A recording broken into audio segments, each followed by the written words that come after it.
Você já parou para pensar no sentimento que move as criaturas diante da morte de um ser querido?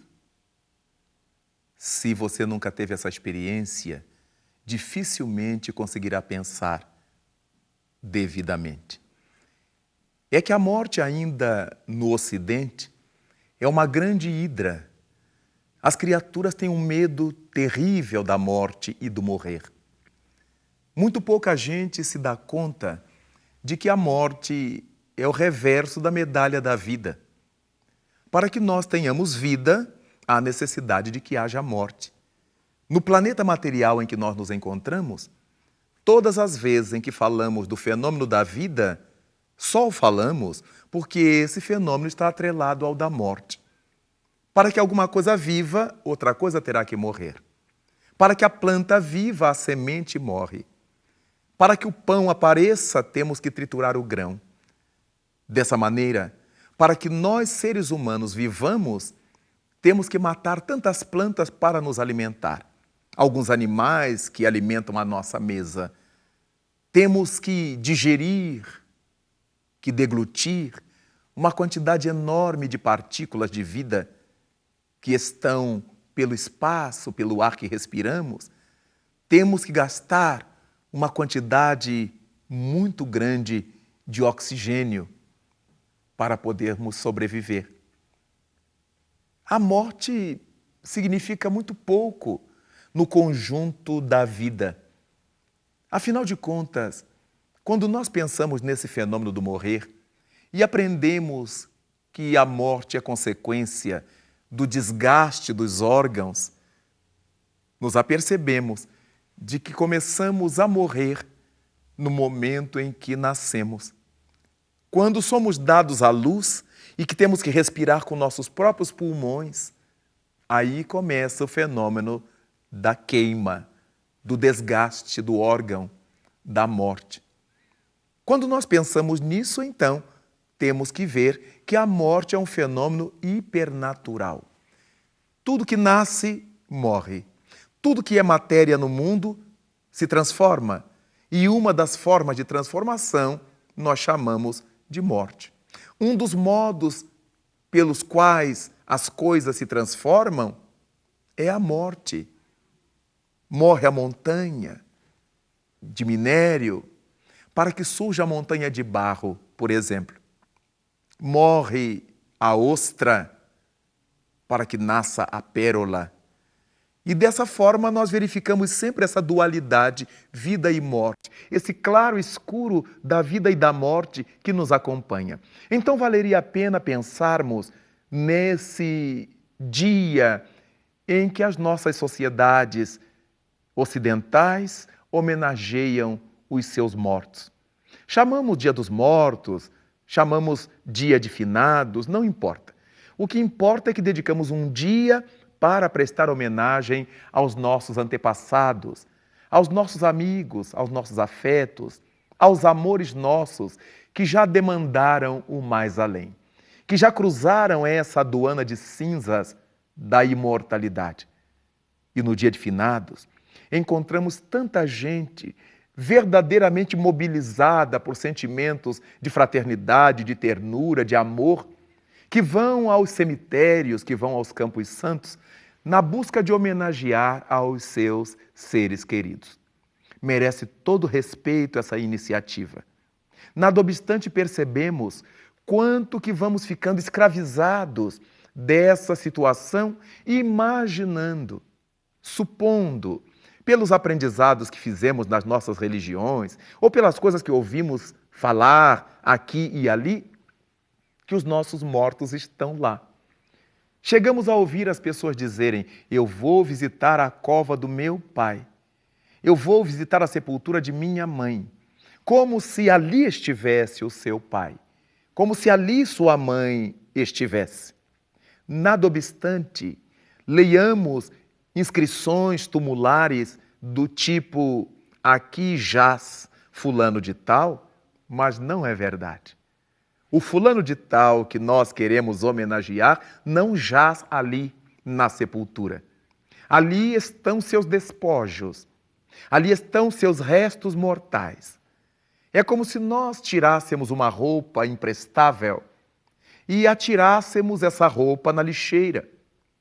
Esquecemos dela. Deixamos que o tempo cumpra seu papel. Nenhum de nós teria ideia de todos os dias ir lá visitar a roupa velha e imprestável atirada no monturo.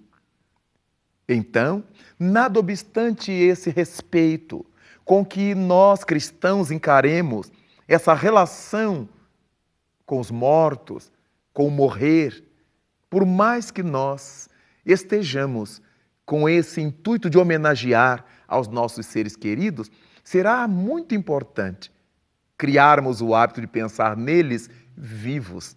Ali, na cova, na sepultura, não jazem nossos entes queridos. Eles jazem, eles vivem, eles vibram na nossa intimidade, nos nossos pensamentos. Eles se movem no mundo dos espíritos.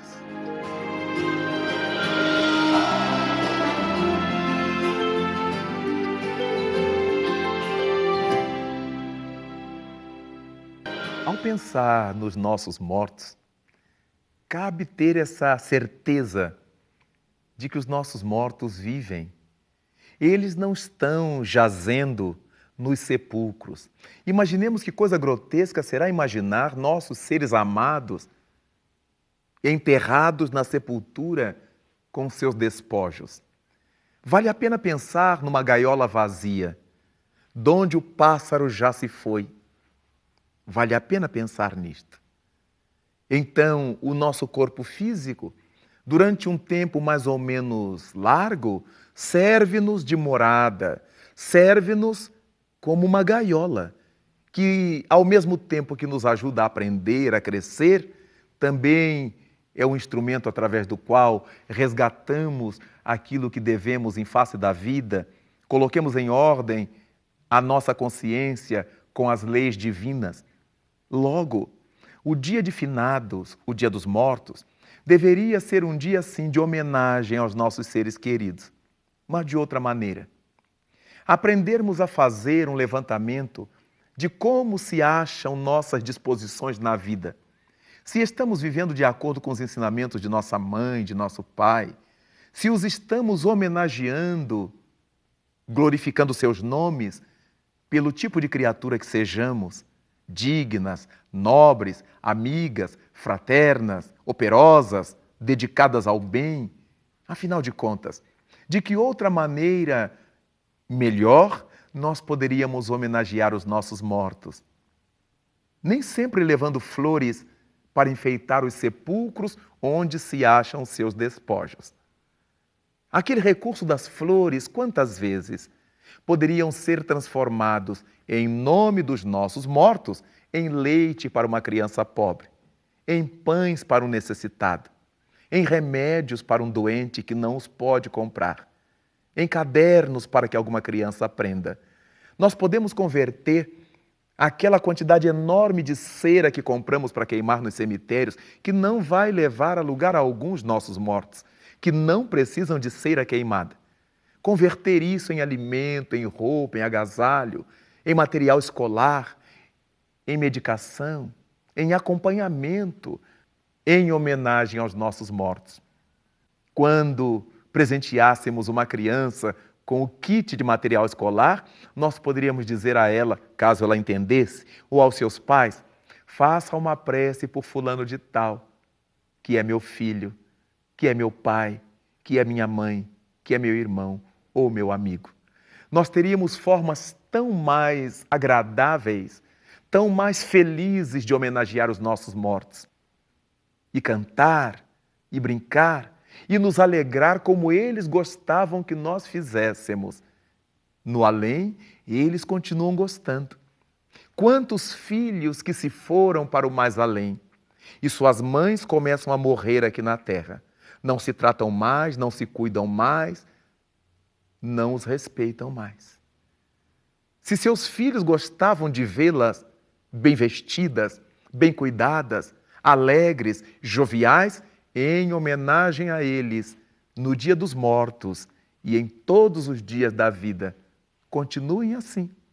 bem cuidadas, dispostas, alegres. O que não nos impede a lágrima de saudade e nunca a lágrima de revolta. Se os nossos filhos gostavam de saber que nós estamos envolvidos em atividade social, em alguma atividade do bem, como voluntários, servindo numa escola, servindo num velhanato, num hospital, vamos continuar a fazer isto em homenagem a eles. Em nome deles, que de onde estiverem, nos aplaudirão, nos incentivarão. Se tivemos nossos entes queridos desencarnados em situações drásticas, pela drogadição, pelo vírus do HIV ou pelo suicídio, mais motivos temos de rogar a Deus por eles, de homenageá-los fazendo toda a cota de bem que nos for possível em honra deles. Não tenhamos qualquer mágoa deles. Não imaginemos que eles estejam perdidos para sempre. Nunca suponhamos que Deus os vá castigar por sua fragilidade. Porque Deus não é um juiz que sentencia. Deus é um pai que ama. E certamente, se nós estamos fazendo as coisas boas para homenagear no dia de finados ou ao longo dos dias do ano os nossos amores que foram para o além por vias naturais ou por alguma enfermidade, o que é que não faremos para homenagear aqueles que saíram de maneira tão triste, tão lastimável da convivência com o corpo físico?